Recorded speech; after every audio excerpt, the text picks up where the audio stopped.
Let's go. What's up, you What's guys? up? It's the Locked In podcast. I'm Terry. And I'm Liz. Welcome. Yeah, and we're back. BACK. That's right. Yes, for all of you that don't know what back is, we're just joking.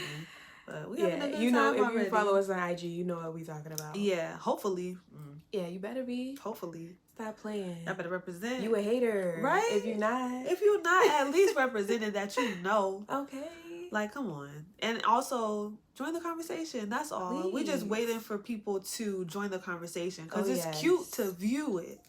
But it'd be nice to see a comment or like a suggestion or, you know what I'm saying? Like, and, you know, obviously this is going to be in the past, but we going live after we record this. So if y'all missed it, shame on you. Shame on you. We'll see. We'll see you there when you get on board finally. But anyway, anywho, yes. right?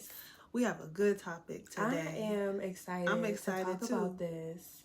I am. You know, we were thinking to talk about something deep. That's just true. To, you know, get into a deep conversation. We've been needing one. Because we get deep too. Like outside of the podcast, you know, just our normal, I feel like everyday conversations, we end up like diving deep into some type of topic and it's just like, oh my gosh, we got to talk about this. We do. So. Yeah, you want to introduce it? I will introduce the topic for today.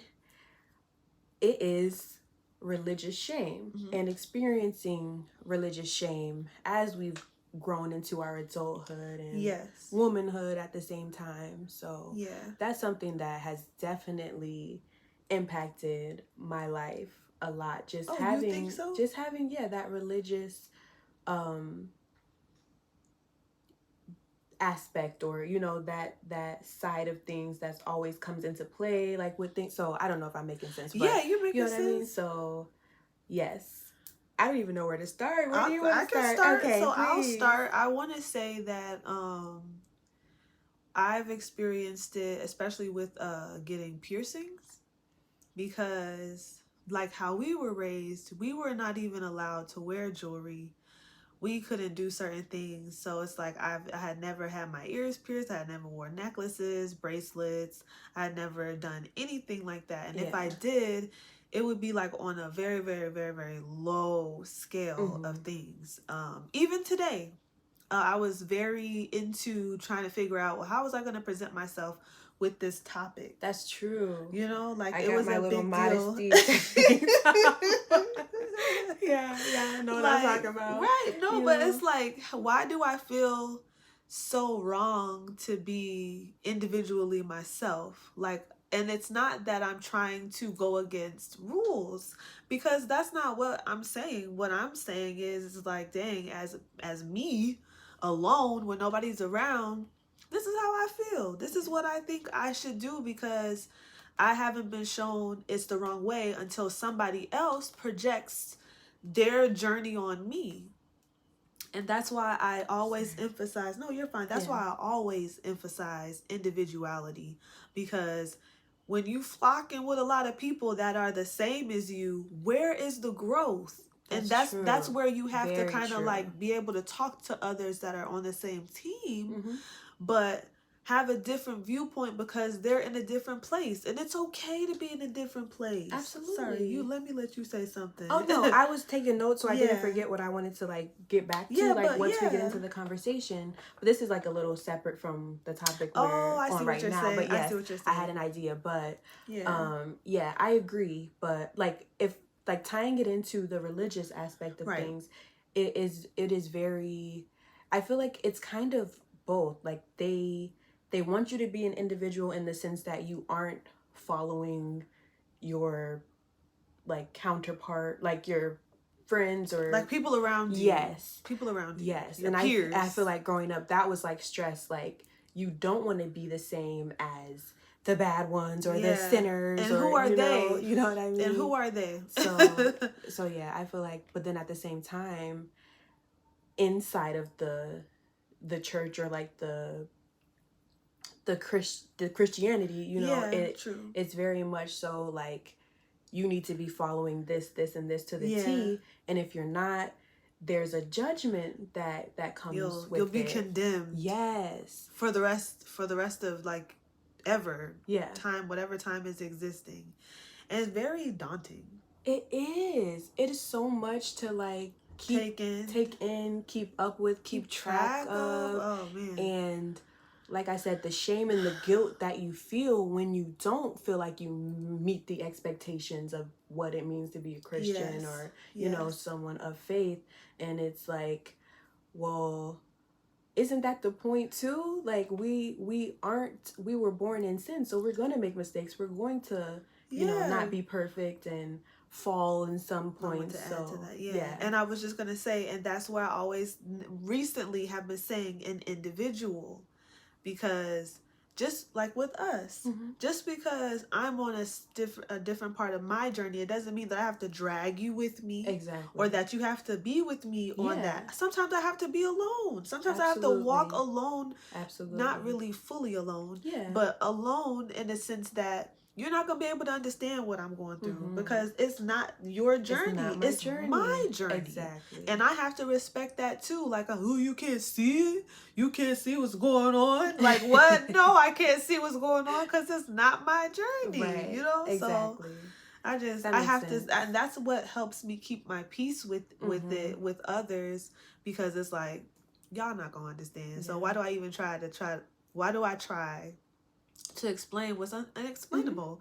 When you get to that point, I will be a reference point. Like, hey, I've been through that. That's crazy. And it was insane when that happened. And I feel you. You know, sometimes you just got to be supportive like that. Yes, I agree. You know?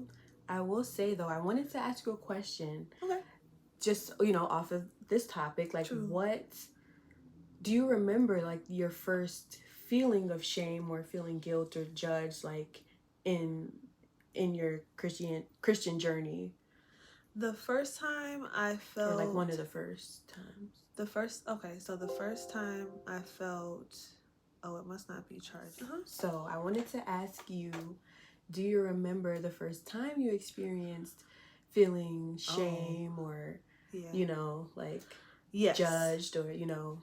The first time I remember feeling, I can't necessarily pinpoint it, but I know the first time I felt shame was when I had to start hiding my body. When I had to start changing the way I dressed for church, because it was like, ooh, my body was doing what it wanted to do, and baby girl was thick. She is thick. Like, you know what I'm saying? I am thick. So I had to start hiding myself, and I'm like, why do I need to hide myself? And I don't have a problem with how myself looks. Right. Everybody that's telling me that there's an issue are projecting on me, and I didn't realize they were projecting on me at that time. And it's like, that's not my responsibility. I'm my own person. Your body's looking similar to mine. Why should I have to worry? Why should I have to hide this? Yeah. And I was gonna say too, like, there's a parallel to it is, I feel like it's so rooted in misogyny. Ooh. A lot of it. Yes. Because the whole idea behind it is that, if, you know, I understand modesty and, you know, like, wanting to... I get it. But however, at the end of the day, I feel like it's very much so like blaming the woman for the man's sin, or like if the man's perspective. Yes. Or what point of view. The things that he comes up with in his mind. Yes. It's like, how are you going to blame me for existing? Talk about it, please. You know what I mean? Yes. And causing this person to sin, like, that was something that I really did not appreciate. Just like you, like, you know, I had a little booty, you know what I'm saying? Like what? And aside from wearing a sack or a huge baggy outfit, it's like, well, you're gonna penalize me for existing, right, and having the body that God gave me, right? So, and that's, I it's like, I get it, like you said, the modesty, but at the same time, it's like, where's the line? Can I just want to add to what the point that you're making before we ask you the same question. Yes. That's how I felt, because it's like, who's policing these gentlemen that have these carnal thoughts, that they're supposed to be taken care of, you're already gonna still see the bumps in my clothes, the humps, lumps in my clothes. Right. So it's like, you need to decide. You need to make a decision on your own what you gonna do about it, because that's not my fault. Exactly. Though I'm not in control, like you said, of how the way my body wants to fill out an outfit or a dress, yes, or a skirt, you know, or a top. And also modesty, whatever. And I say whatever because it's like, it really just feels like a cage. You're just trying to lock me away so that I can't lust after you. Can I point out? Yeah.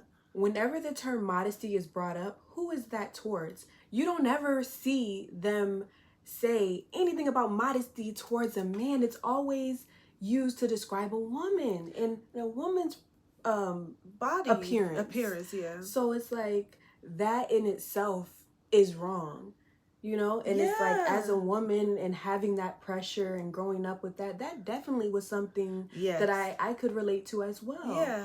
But on the flip side, you know, to answer the question, when was my first time that I feel like I experienced like shame?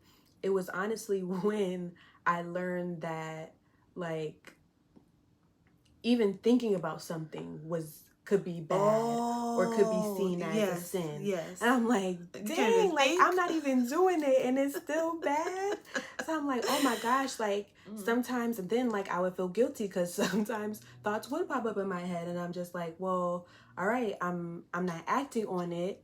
So, you know, it was still that shame was like, dang, I can't escape, like, damned if I do, damned if I don't, in a way. Can't escape anything or anywhere. Yeah. So that was something that I struggled with, and like, I felt like, you know, that was something that I felt the pressure of. Yeah. And can I say too, like, I agree with we getting real.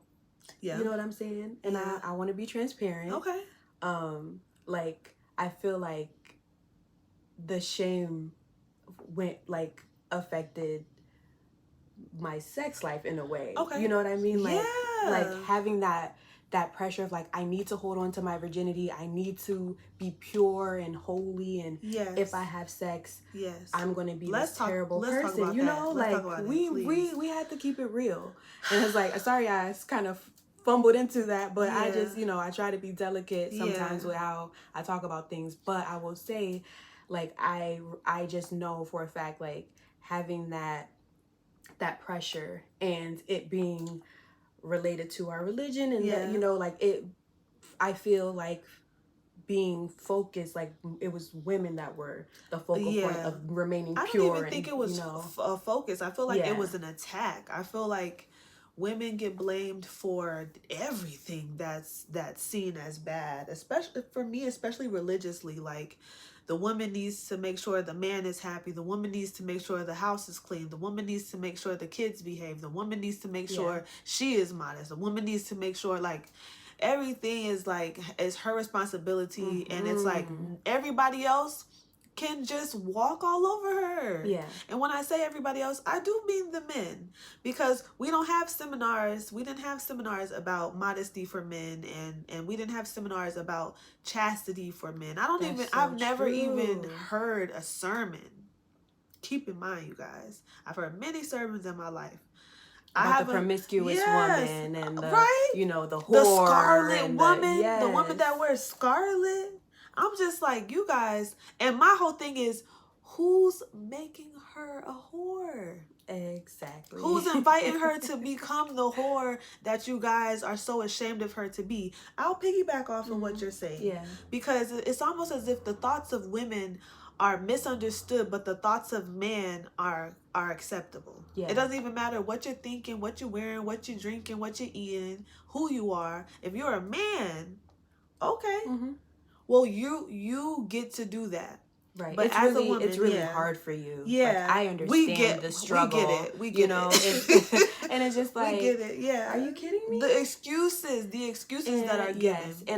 And like we said before, like, this is not a bash bashing. It's not bashing podcast. That's not what we do. We're just having a dialogue. Yes, and explaining our perspective when it comes to a lot of things. Yes, and I understand that it is societal as well. True. And it mirrors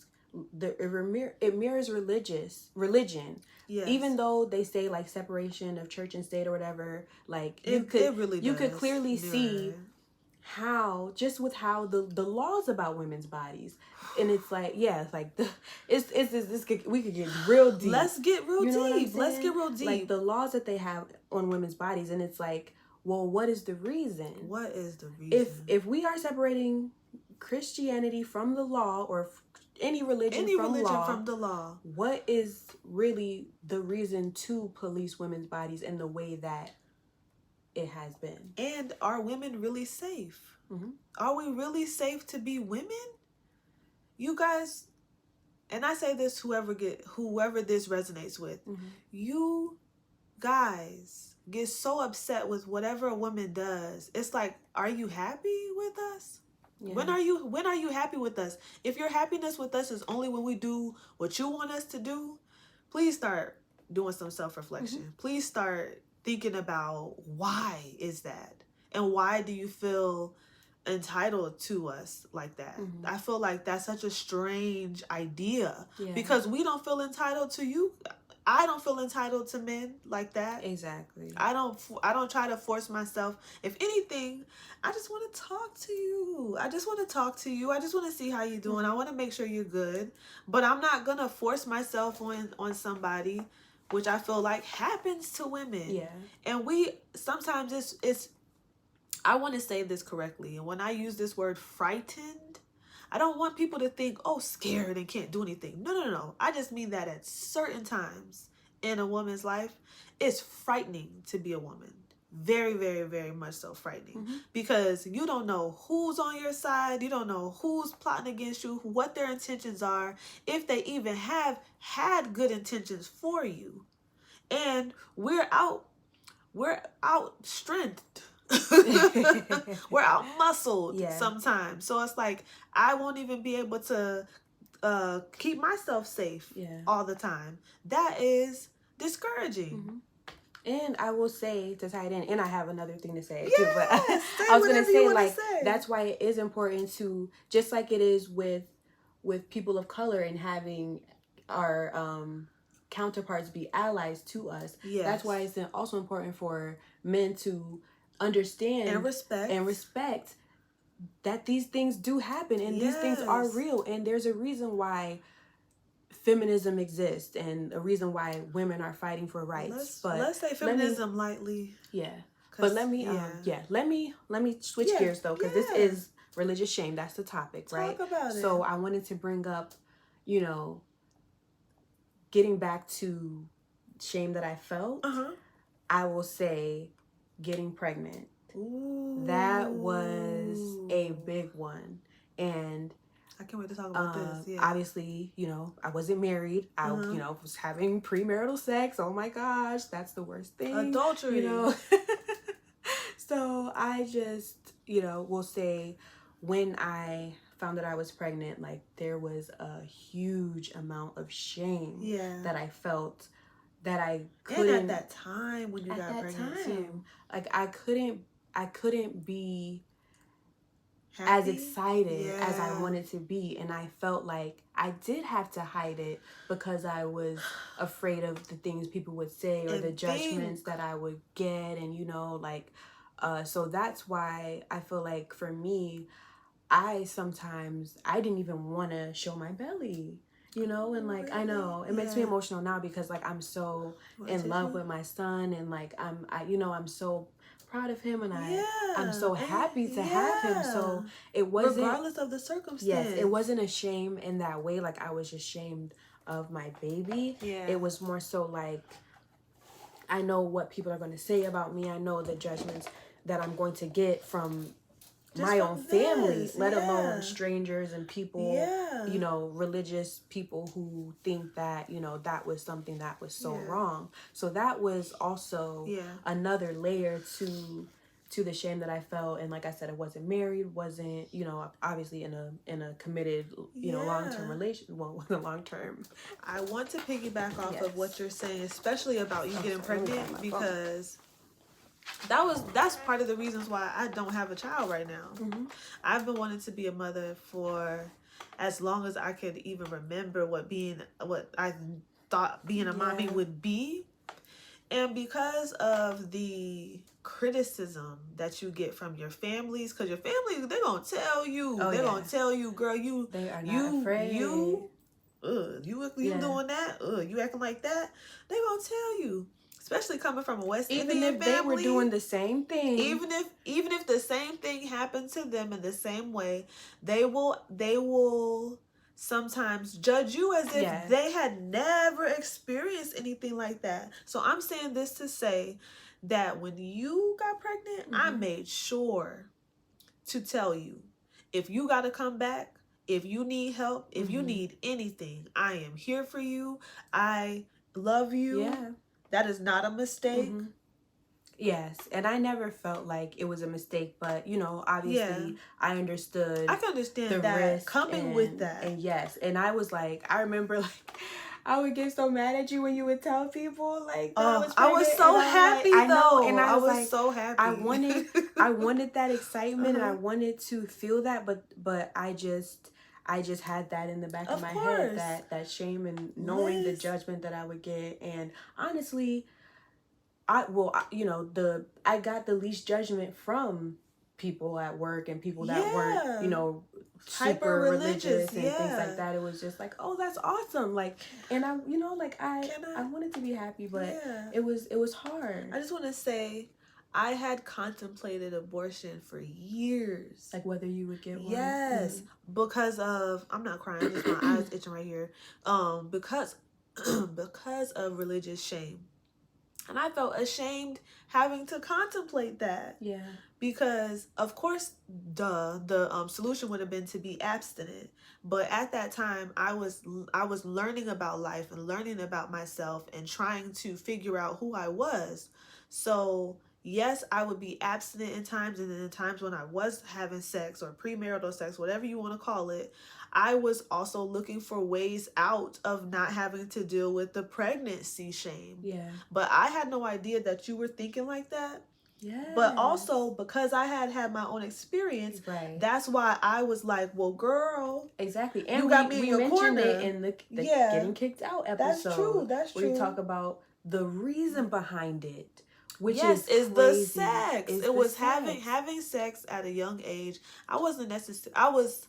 I was 18, and to me, when I tell people that that's the first time I had sex, they're like, "Whoa, 18?" And I'll hear somebody say 13, 12, 11, and I wasn't even knowing what sex was at that time. So I'm just like, why do people want to project their shame on others? Deal with your own shame. Exactly. Deal with your own shame and your own guilt. Deal with your shame. Because that will free you. Yes. When if you believe in the God that you say you believe in, He has forgiven you. So let that shame go. Let it go and stop passing it along, because passing it along is making other people scared to live. Yes. And you shouldn't be afraid to live, because what's the point of having life if you're not going to live it? Exactly. And no, I'm not saying live it dangerously or live it unprotected or live it recklessly. Recklessly. That's the word I'm looking for. I'm not telling you to live it recklessly. I'm just telling you to live it, because living it scared and shut up in your house, what are you doing in there? Yeah. Just talking about other people, just looking at other people and judging other people from a standpoint of your own shame that you're embarrassed of, because you never let that go and you never grew from it. Exactly. And that doesn't help anybody. If you're never going to grow from the things that you've gone through, you're just going to keep dragging stuff around with you. That's nasty and hoarding. Okay, sorry if you're a hoarder. I don't mean it like that. I just mean like emotionally, an emotional hoarder. Like, that's really bad. And you shouldn't want to be a person like that. You can harm people intentionally, unintentionally, and get yourself hurt. And I was going to say too, like, a lot of it, like when you mentioned abstinence. Yeah.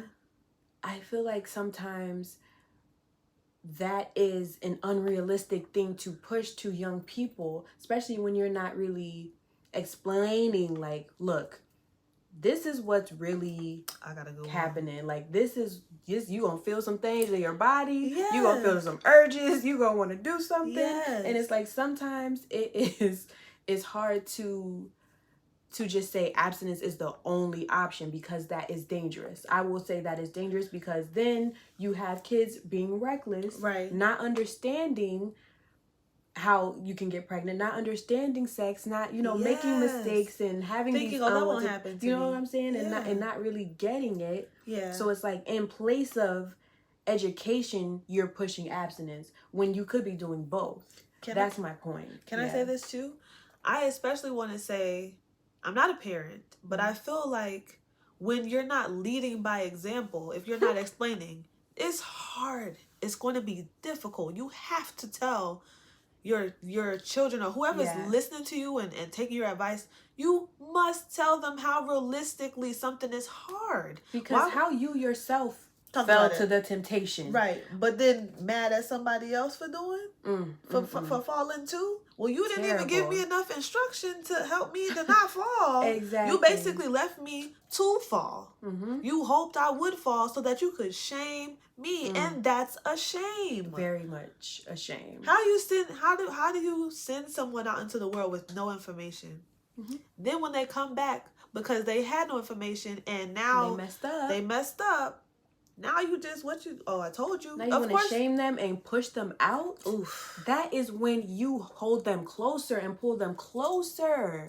You know what I mean? And it's just like, it is sad, because people wonder and question why the youth are leaving the church, and why people no longer want to experience Christianity in that way. We try and find our own forms where we don't feel judged and feel like we can't be ourselves. Because it's important to be able to go somewhere and not feel judged. You need to feel understood. Exactly. Because understanding and comprehension of what you're going through reaches deeper. That's a deeper love than somebody ready to wag their finger at you and tell you, I told you. Yeah. I told you weren't strong enough. Why would you want me to be weak? Exactly. Why would you want me to have the same issues that you have because you want me to know that I'm no better than you? I never thought that. Exactly. That's you projected on me. I never think I'm ever better than anybody, because people don't know me like that. You don't know what I've been through and had to suffer and endure.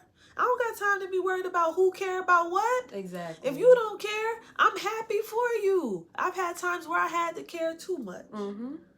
And didn't have the luxury of not caring at all, because I didn't realize this is somebody else's issue that they projected on me. I recently visited a church. I'm not going to say which church, on what day, but I went. I went because I needed a revival within. Because sometimes you guys, you go through some things and you realize how far you've gotten from your centered self. And I went to go visit, and I was there speaking with people, and I'm hearing two women. My hair is down my back, because now I probably should have wore it down today, but I didn't. I put it up. But when I let my hair down, my hair is touching the brim, the top of my butt. It's long. It's long, you guys. And I don't consider myself a natty dread or a person that Rasta. I don't consider it that, but I love my hair texture. I'm in love with things about me. I love things about me. To God be the glory that I love things about me. Y'all better find yourself. But anywho, I'm walking from the school portion of the church service, and I hear two big women. And I don't mean big like voluptuous in size. I just mean like grown. They grown. Talking about me. Talking about why I came to church. Them talking amongst themselves loud enough so I can hear them. But just rude and just like, girl, grow up. Women, grow up. Yeah. But like, why are you worried about my hair and how long my hair is and how you would style it if you had hair like that? Why don't you get you some hair like that? Why don't you get you something? And I'm just like, you trying to shame me? Ain't no shame. Exactly. You can't shame me, baby. You know what I've been through. Exactly. You don't know why I'm here. I'm not even here because I want to be. I'm here because I need to be. Huh? That's different. Can you imagine? They don't know who you are. Know who I am. Where you came from. What I'm going through. What you're going through. And that's the first thing that they had to think about and say out loud. Inside the church. In my presence. In your presence. See, that's why I'm like, y'all playing when y'all try to say like y'all don't know why this and that. Like y'all joking, right? Y'all gotta be joking. Because that is why. Can I say this?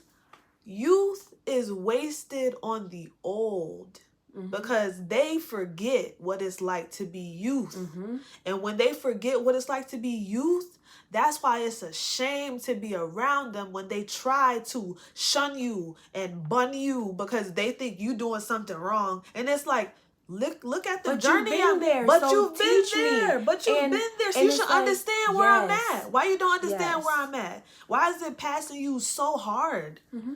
That's what I'm saying. Like the hypocrisy. That and the audacity. The hypocrisy that exists. In church. Religion. In religion. It is sickening. It's devastating. It's sickening. Yeah. Because like I said, getting pregnant, when I tell you, like having to have that conversation with my parents, and that's another story for another day. We gonna tell that story though. Like having that conversation with my parents. I'm scared. I'm ready for that conversation. However, let me just say, it was so in a way traumatic for me. And the point where like I was in tears. I was stressed. I could not even get the words out when it was time to sit down with both of them. I could not even get the words out. And Lewis had to break the news. Lewis he was sitting right next to me, and I'm like, to this day, I'm so grateful because it's like the shame and like the judgment that I knew that I was gonna face like had like crippled me, and not even to be dramatic, but that's literally how I felt. And like it makes me so sad to think about because it should be a beautiful thing. Like that's true. Bringing life into this world, regardless of how it came about, that is a beautiful thing.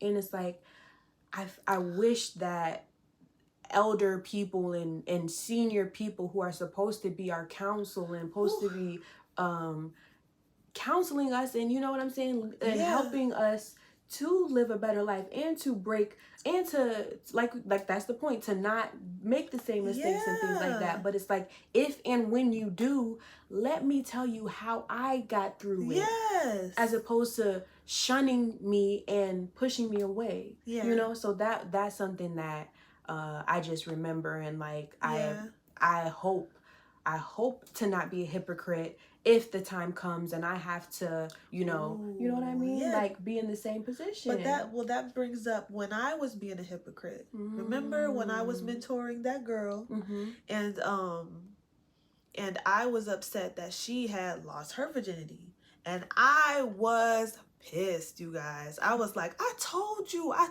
what was going to happen. I told you, I thought I had informed you, everything. I talked to Liz. Liz said, skirt. Liz said, girl, you did what? You said what to her? You said, didn't you do the same thing? I was like, yikes. But check me.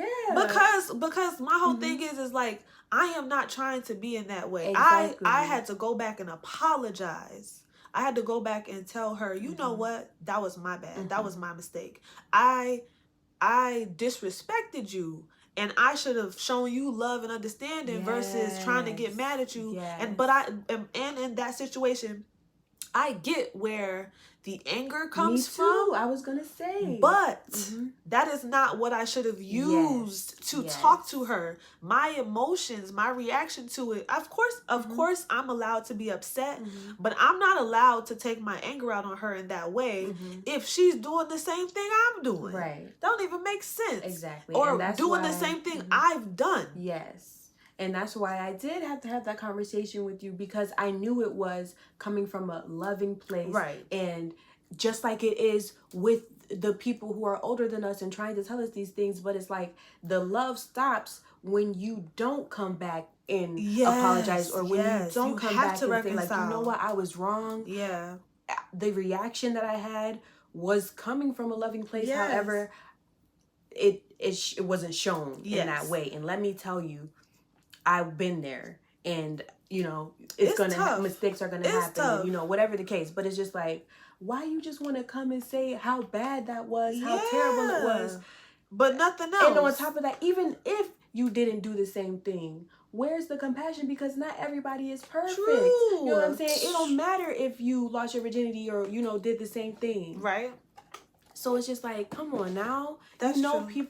People falter, people waver, things happen, and we know this is hard. Yeah, we know it's hard, right? Well, I feel like I have my glasses on. Yeah, sorry, guys. I have phantom moments. Yeah. But that makes me feel like whenever that happens, I think about God. I think about the Creator. I think about how He feels when we mess up, and He's like, okay, but. Do you care? Or do you not care? Are you ashamed? Should I forgive you? Should I not forgive you? Like, what you gonna do about it? Because you can feel shame as long as you want to, but until you ask for forgiveness, you're gonna be carrying that around forever. Exactly. And if you can't let it go or try to do something different because you need to, what you gonna do about it? Come on now. It's crazy. Yeah. It's crazy. Yeah. I just thinking about all the things I've been through, and no, for real. I've been to a Christian school, like a private school, and I've had that experience, and I loved that time. It was for 1 year, but I loved that 1 year. I feel like you learned a lot. It taught me so much, like about God and about the religion, and just like being able to make friends who I could have a common ground with in that way. So that was also something that I could appreciate, and friends that you still probably know. Absolutely. that I know too. Oh yeah, I still talk to a lot of people from that school. Yeah. So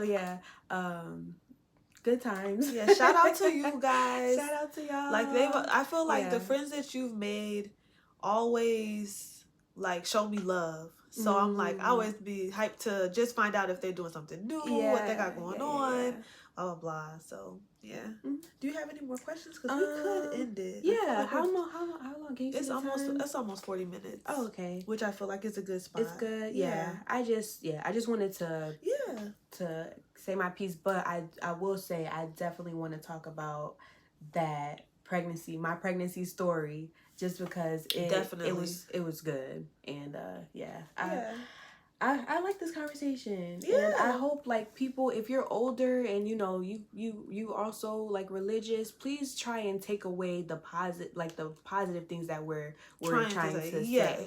Like, it's like I said, we try not to bash, but sometimes things are going to be uncomfortable to hear. True. So you just gotta take it on the chin. And and we don't mean any disrespect. It's more so it's more so our experience. Yes. And this isn't an apology for saying everything that we said, because we meant what we said. We just don't want it to be right. We just don't want it to be misunderstood or like, we want you to comprehend what we're saying. We're saying different approaches are great and welcome. Exactly. You know what I'm saying? And that, because you can end up making it worse by the condemnation that you place on somebody. You might push them further into something, right? Further away from where you're trying to bring them. Yes. That know-how, what was the point to do? Yeah. That defeats the whole purpose. Yeah. You gonna throw the Bible at them and give them a black eye? You know what I'm saying? Bye. And then, not the black eye though. You were ready. That's what sent me when you said that part. The black eye. All right. I don't know why I said that, but you know what I'm saying. I'm like, yeah, of course. Yeah. It's just it's too much. It's too much. And what it is the effort is appreciated. Just think about the execution of what you're trying to do. Like, think about how you're trying to get that message across. Sometimes you just got to go back and intervene and really think about what it was like for you personally and your own personal experience, because you're an individual. And stop talking to people like all of y'all do this. All of y'all don't.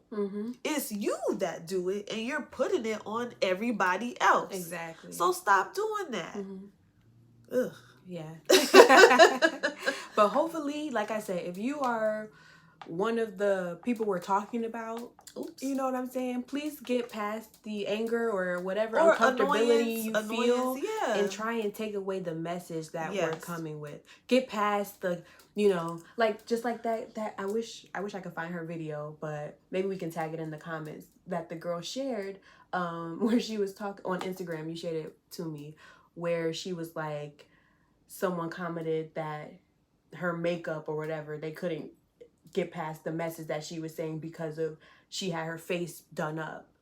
Do you remember that? I'm in such an ugly face right now. I'm so sorry. No, but yes, the girl with the dark hair. She was like the lady that left the comment that was like, she likes the message, but you know, I don't know. I feel like it sounds familiar. But okay, what are you trying to say? But yeah, my point is too, like, sometimes you can't focus on the outside, like whatever you're looking at to get the message. The message. You have to pay attention to the message and not the messenger. To the message and not the messenger. And with the youth, though, sidebar, when you come with a message and you don't know them, they looking at the messenger too. Yeah. They're gonna definitely look at the messenger too, because it's like, well, you're not telling me nothing about you. You just point the finger at me.